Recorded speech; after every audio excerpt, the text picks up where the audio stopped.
Vamos então fazer uma generalização desta análise a quaisquer movimentos planos. E para o efeito, vamos considerar dois corpos totalmente arbitrários, como nós podemos ver, o corpo 1 e o corpo 2, a que eles vai estar associado o respectivo sistema de eixos, e também dizemos que sabemos então a posição do centro instantâneo de rotação do movimento do corpo 2 relativamente ao corpo 1.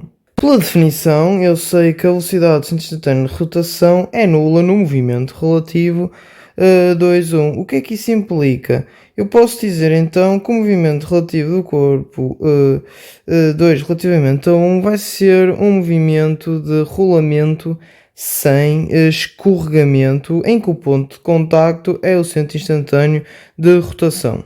Lá está, eles na realidade não contactam um com o outro. O que acontece é que nós podemos generalizar qualquer tipo de movimento como então se tratasse de um rolamento sem escorregamento, em que o ponto de contacto é um ponto de velocidade nula nesse mesmo movimento, que é o centro instantâneo de rotação. Ou seja, nós podemos então definir uma rolante e uma base para qualquer tipo de movimento, podemos considerar na nossa cabeça que se trata então de um rolamento sem escorregamento, onde o ponto de contacto é o centro instantâneo de rotação, quando na verdade sabemos que nos corpos não existe esse tal contacto. Podemos imaginar é que o espaço físico desses corpos entram em contacto no centro instantâneo de rotação. Espaço físico esse que é uma coisa abstrata. Lá está, o que interessa reter daqui é que podemos então definir qualquer movimento relativo entre dois corpos, quer contactem fisicamente ou não, como sendo então um movimento de rolamento sem escorregamento da sua rolante sobre a sua base. Repara, temos então aqui a rolante, que é o vetor posição em relação a um ponto solidário do corpo que é considerado móvel no movimento relativo em questão, que neste caso é o movimento relativo 2, 1, e depois temos aqui a base, que é o vetor posição do centro instantâneo de rotação desse mesmo movimento relativamente então a um observador fixo, ao referencial que é considerado fixo nesse movimento relativo, que é o referencial S1. Podemos então falar do conceito de velocidade de permutação. Quando dois corpos rolam sem escorregar um sobre o outro, e vamos considerar que esse é o movimento relativo 2, 1, o ponto de contacto vai permutar de posição em cada um dos corpos, como nós já tínhamos visto anteriormente. A velocidade com que esta mudança de posição se realiza vai se denominar então de velocidade de permutação. Esta vai ser a velocidade de um tal ponto 3, que é um ponto de contacto que não pertence nem ao corpo 2 nem ao corpo 1.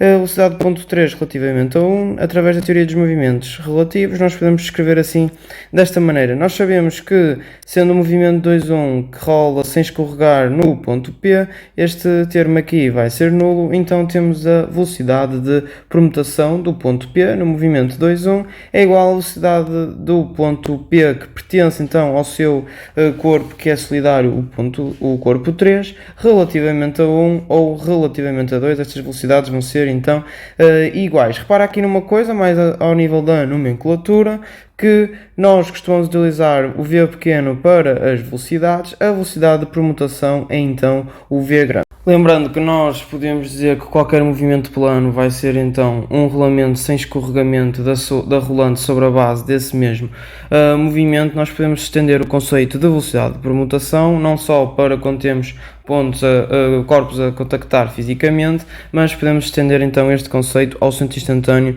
de rotação. Porquê? Porque eu sei que quando eles contactam fisicamente, o ponto coincidente com o ponto de contacto no movimento 2, 1 tem velocidade 0, logo o centro instantâneo de rotação.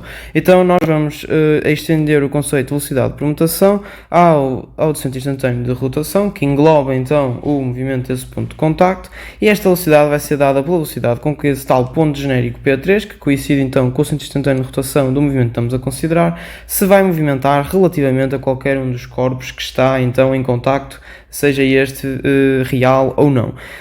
E repara o que é que acontece. Lá está, temos então a velocidade desse ponto. Este ponto, tanto que é um centro instantâneo de rotação, por exemplo, não vai pertencer nem ao corpo 2 nem ao corpo 1, pertence a outro corpo 3 qualquer, e lá está, é uma velocidade relativamente ou ao 1 ou ao 2, como nós podemos ver. E como é que nós vamos obter esta velocidade de permutação? Estas velocidades podem ser então obtidas através da derivação de vetores de posição, que é neste caso, então, se eu posso obter relativamente a 1 ou relativamente a 2, se for relativamente a 1, tenho o vetor de posição relativamente a um ponto que é solidário do referencial S1, então é a derivação deste vetor. Se nós nos lembramos, este vetor é a equação da base do movimento.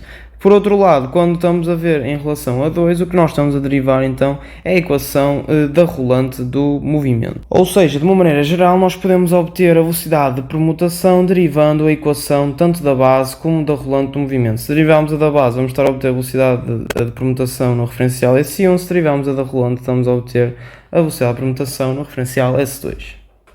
Nem sempre vamos precisar de definir a rolante ou a base de um movimento para determinar então a velocidade de permutação. Ou uma maneira alternativa é, primeiro temos que saber que o ponto de contacto P3, lá está, não pertence nem ao corpo 2 nem ao corpo 1 e ele é então solidário a um corpo S3 que nós não sabemos como é que ele é.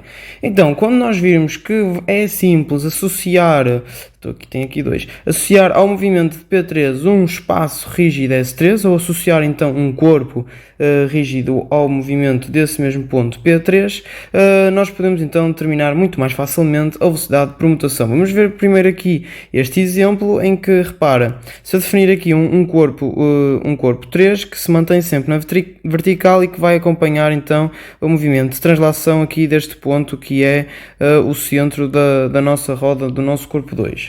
Repara, para qualquer instante o que vai acontecer é que este ponto P3 vai ter sempre a mesma representação no referencial S3, logo é um ponto fixo ao corpo 3, solidário ao referencial que é solidário ao corpo 3. O que é que isso implica? Que eu, se quiser, por exemplo, saber a velocidade desse mesmo ponto P no movimento 3,1, eu posso ir através da equação de Mosey, ou seja, posso ir buscar a velocidade de outro ponto qualquer, conhecer a velocidade angular e determinar então qual é que é a velocidade de permutação do ponto P3. Por exemplo, neste caso, para obter então a velocidade de permutação, eu podia ir através da lei de Mosey a partir do ponto A, que como vemos também vai ser um ponto que é fixo então ao referencial S3 e podemos escrever isto desta maneira. Nós vemos facilmente que o corpo 3 vai sofrer apenas um movimento de translação, porque se ele se mantém vertical em todo o movimento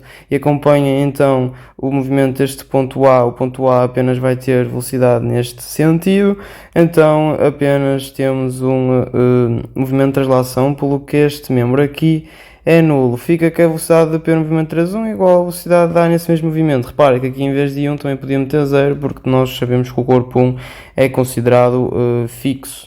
O que é que implica? Que bastava determinar a velocidade deste ponto A, que tínhamos então a velocidade de permutação do ponto P3. Aconselho a verem um vídeo que está na descrição, onde eu vou resolver 3 casos e o objetivo é determinar a velocidade de permutação dos centros instantâneos de rotação associados. E eu vou utilizar as duas maneiras, através da rolante, da base e também através da definição deste corpo imaginário. Uma coisa importante vai ser então a aceleração relativa no ponto de contacto ou no centro instantâneo de rotação, que vai ser então dominada pela aceleração do ponto P no movimento 2,1. Repara, nós sabemos que a velocidade do ponto P no movimento 2,1 é igual a 0, sendo o ponto P então o centro instantâneo de rotação, mas vai existir então esta aceleração relativa do mesmo ponto neste mesmo movimento. Para o efeito, vamos nos socorrer aqui da definição então de velocidade de permutação, mais propriamente desta igualdade. Vamos derivar ambos estes vetores de velocidades relativamente a um observador solidário com o referencial S1 no espaço S1. Então, este primeiro termo nós sabemos então que é a aceleração do ponto P3 relativamente a 1 e depois este segundo termo nós temos que buscá-lo através do teorema das derivadas relativas, como já temos vindo a fazer a quando das outras demonstrações. Sabemos isto, o que nós queremos saber é isto, passamos este termo para o outro lado, fica menos, troca aqui o sinal para ômega 2,1, como nós vimos, e substituímos então este valor aqui e temos então esta igualdade que pode ser reescrita desta maneira, porque eu sei que isto aqui é a aceleração do ponto P 3 relativamente a 2. Igualdade, e depois também através da teoria dos movimentos relativos conseguimos escrever isto acerca da aceleração de P movimento 3, 1.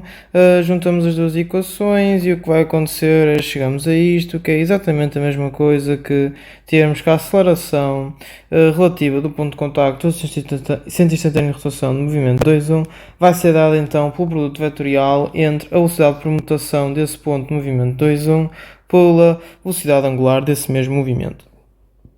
Então, como vimos, a aceleração relativa do ponto de contacto, a centro de rotação do ponto P neste movimento 2, 1, que nós já temos vindo a considerar, vamos aplicar o produto vetorial. Eu sei então que a velocidade de permutação tem este sentido e sei que a velocidade angular, estando ele a rodar desta maneira, está para lá. Então eu meto o polegar para este vetor, o indicador para o outro e o dedo do meio vai-me dar então a direção da resultante do produto vetorial, que é a aceleração do ponto P no movimento relativo 2, 1.